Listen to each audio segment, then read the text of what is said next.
Hello, my name is Michael Ryan, formerly of RTE, now living in the Wicklow and Wexford areas. I'm delighted to have been asked to launch this book called Voices, and that's very appropriate since it gives voice, albeit in print, to the literary talents of writers living in and around Tinahely, and those who are born here, those who have chosen to make their home here. It's, as you can see, it's a slim volume whose writers share with us slices of their life, slices of life that we can identify with and recognise indeed in our own lives. It ranges across the whole spectrum really of human experience, from the pain of finding one's feet in the world in the teenage years, maybe even the pain of suffering prejudice. There's poetry too, plucking at the heartstrings, and then the book moves on to include humour, those little experiences which bring a smile to our face as we get on with our lives. Now, I've been browsing through the book, and I can say that it deserves the accolade which any book would seek, and that is that it's a good read. So what's in it?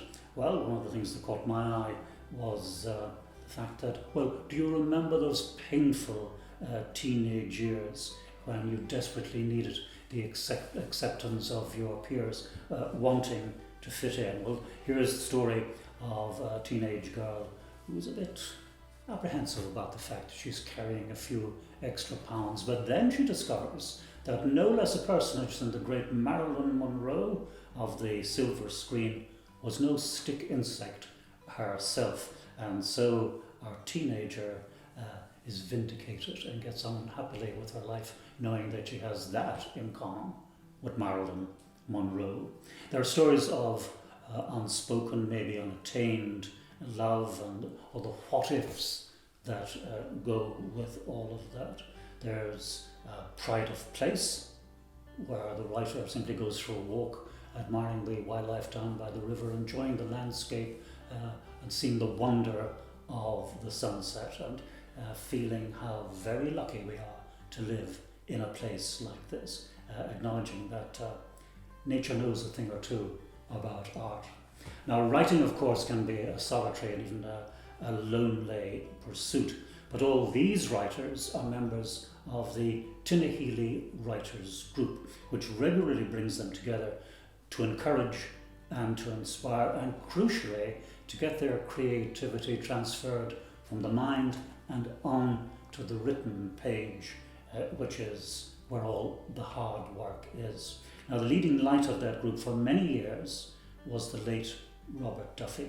He it was who suggested to the writers that they should take a selection of their work and produce it in book form, and the group has gratefully dedicated the book to Robert's memory. The Writers Group wishes to thank the Courthouse Arts Centre, which provides not only the venue for the group's meeting, but which also has very generously facilitated this launch. Now, as I said, it's a good read. I'm delighted to formally launch its publication now, and I urge you to get out there and buy it to put under the Christmas tree, and then, whether for family or friend, well, they'll have an even happier Christmas thanks to you. Thank you.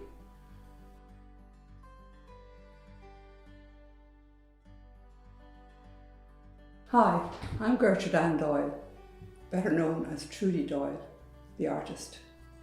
I did the painting for the cover of our book Voices, and there are also some illustrations inside. Right now I'm going to read a piece from one of my pieces in the book, entitled Understanding Hieronymus Bosch. After 13 hours of excruciating agony, when they wouldn't give me so much as a sip of water to ease my parched lips and throat, I'd been howling like a banshee, and I'd thrown up the contents of my gut. No wonder it was parched. Anyway, after 13 hours of excruciating agony, I was wheeled in, half-dazed, angry and frenzied with pain, to the delivery suite. Why do they call it a suite? It's one big room. Next, a young man arrived wearing a full-length white plastic butcher's apron and politely introduced himself as Shane. I didn't give a fig what he was called. At that stage, I had completed the transformation from polite, well-mannered, convent-educated girl to the monster from The Exorcist.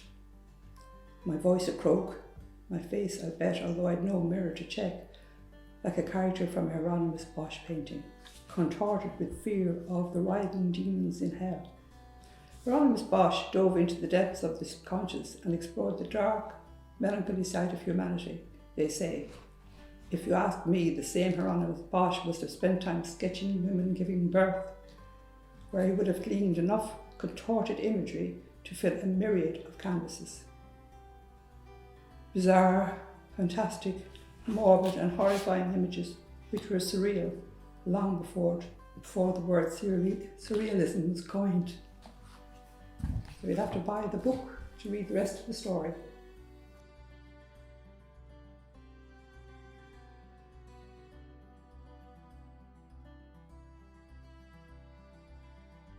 Hi, my name is Bruce Copeland.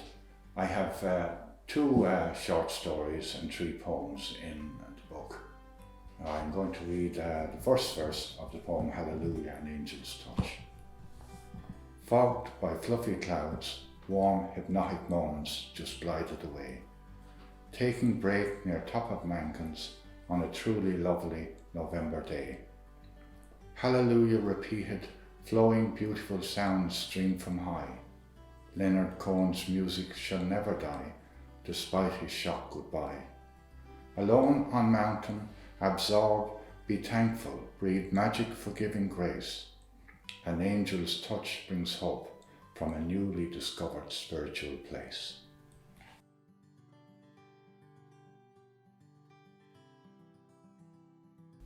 Hello, I'm Annette and I'm going to read from one of the 4 pieces I have in this book. It's called Tomsey. He's at the gate. He is there. He's talking to Dada. He's back. Breathless, Penny ran towards the front door, blonde curls bouncing.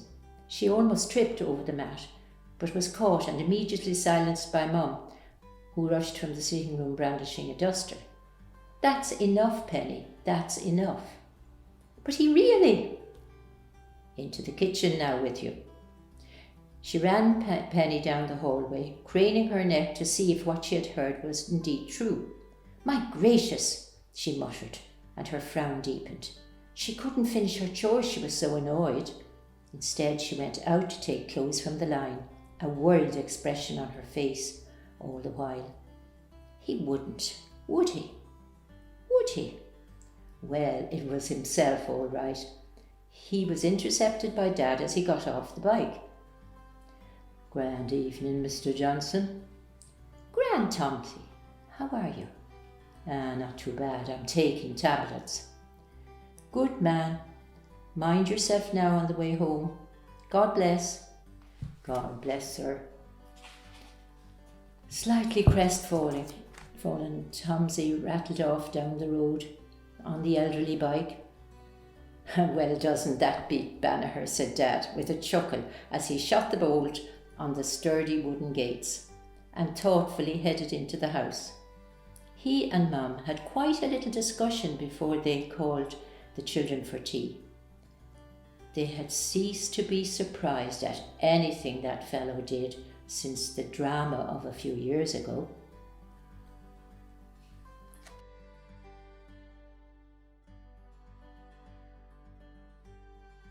Hello, my name is McAllister Ryan and I'm one of the writers in the Tinahely Writers Group. One of the stories I wrote for Voices is called The Mill Race, and I thought of it when I saw a mill wheel one day fastened onto the gable end of a red bricked farmhouse building.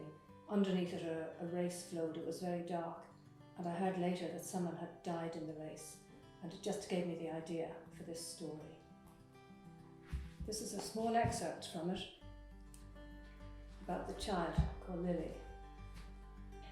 Lily is fascinated by it. Every day she seeks me out and offers me her hand and drags me off to look at the massive wheel.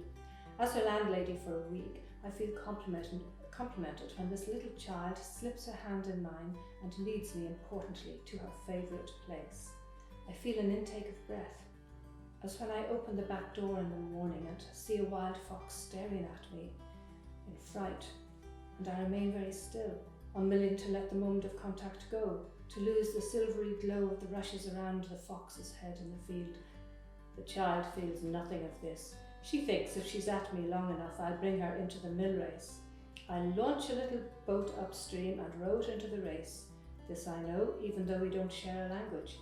I know she wants to feel the wheel high above her, to trail her fingers through the brimming water, to smell the shrubby roses, and she wants me to be there.